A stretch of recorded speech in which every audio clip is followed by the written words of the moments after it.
So the weird thing about being a detail person, but at the same time being sort of lost in your own head most of the time, is that I'll see all sorts of little things that apparently nobody else notices somehow. Like a tiny little screw on the ground in a parking lot from, 5 feet away. Or these minuscule shards of glass on the floor in the kitchen from when a drinking glass had broken, quite a while ago. Stuff that I think are fairly obvious. But there's other times where I don't notice things that have disappeared altogether until they've been gone for a while.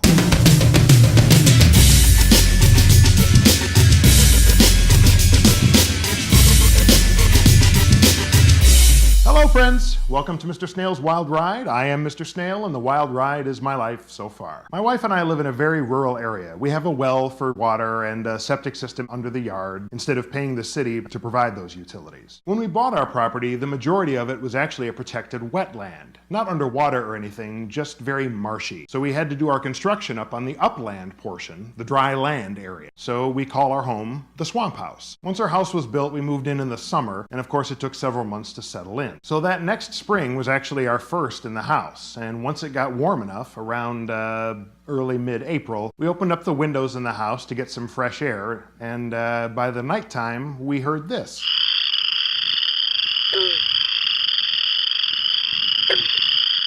Pretty wild, right?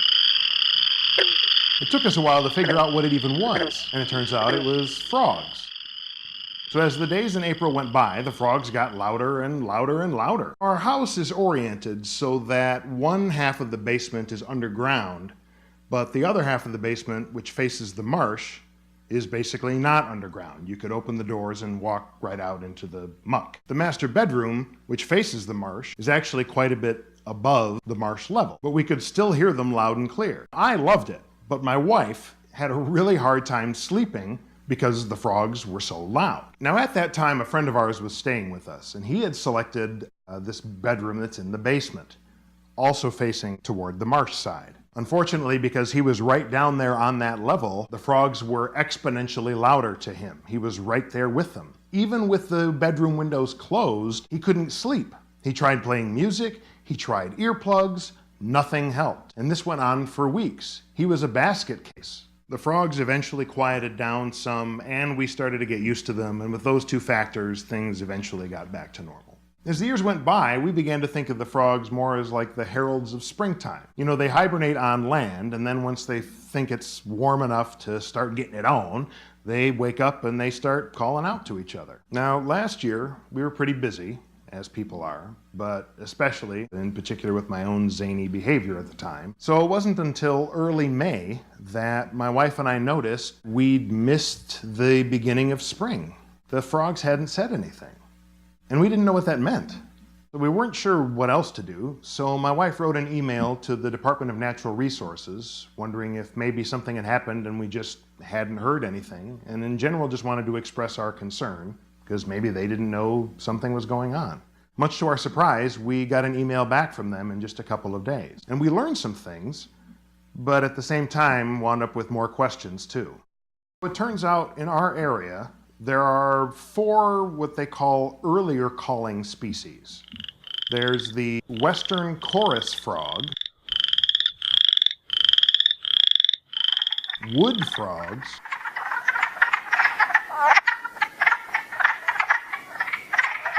gray tree frogs, and northern spring peepers. Now those all sounded fairly familiar, but from our experience, having lived here for a few years, we knew there was one missing. A very particular sound that didn't sound anything like those 4. So we did some poking around on the internet, and eventually we found the one missing participant, this tiny little species with its very big voice, called simply enough, green frogs.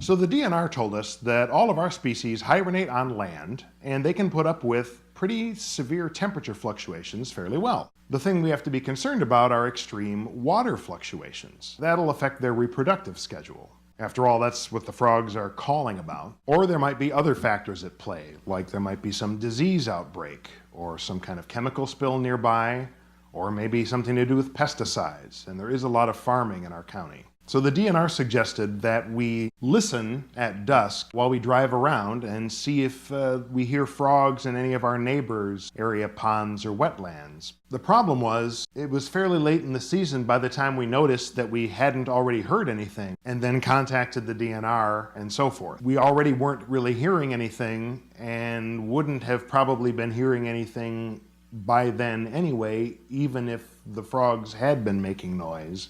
If that makes any kind of sense at all. It was sort of too late to figure it out. Now this year, it's already getting kind of late in April, and we're fairly anxious again. But the other night when we were driving around, we did hear some of the spring peepers nearby, although they weren't nearby our house. They were sort of over across a field, but at least they were somewhere. Now the truth is, it's not just a cause for concern at our house. All across the globe, amphibian species have been on a rapid decline. 200 species have disappeared since 1980. And now besides the potential dangers the DNR told us about, there are numerous others like pollution, global climate change, roads, because frogs move from the forests to the wetlands to reproduce and they get run over. Seriously. There's things like housing development, the building of strip malls, damming or draining rivers for irrigation, the introduction of weeds or livestock, things like deforestation in other non-Western parts of the world, on and on and on. A lot of the same explanations you hear for other extinction concerns for other species. The worst part is that most of these threats are very mild and subtle by themselves, but many of them act in combination. For example, a given pesticide might not be a threat to frogs and toads. Another pesticide might not be a threat to them either, but perhaps those two pesticides at the same time, some kind of interaction, winds up being toxic. Or maybe 3 pesticides acting together, and so on, like that. Other kinds of slow, subtle impacts just have to do with the combination of all of these forces very gradually eroding their numbers, until eventually it's too late to do anything about it. Now, to be fair, while I try to do my part for the environment, I'm not really Mr. We must save the frogs guy. But it just so happens that this Saturday is International Save the Frogs Day. And the goal is to just raise public awareness about the various extinction crises. And there are various events taking place in 22 countries around the world. The founder of the nonprofit organization Save the Frogs is hosting a webinar on Saturday, which I believe is free, if you want to learn more information. All of the information and various links will be in the doodad below.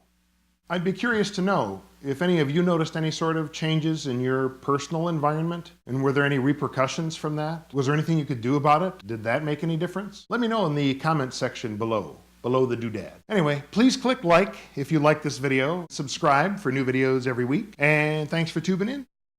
Have a better one.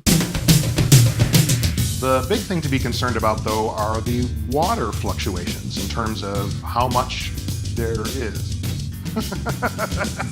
All across the globe, but about all sorts of other threats to ecology and life forms. Wake up! Wake up! Okay. I am not necessarily Mr. We must save the frogs guy. I'm not necessarily Mr. We must save the frogs guy. Start getting it on, start getting it on, start getting it on. I wonder if you can see that spittle.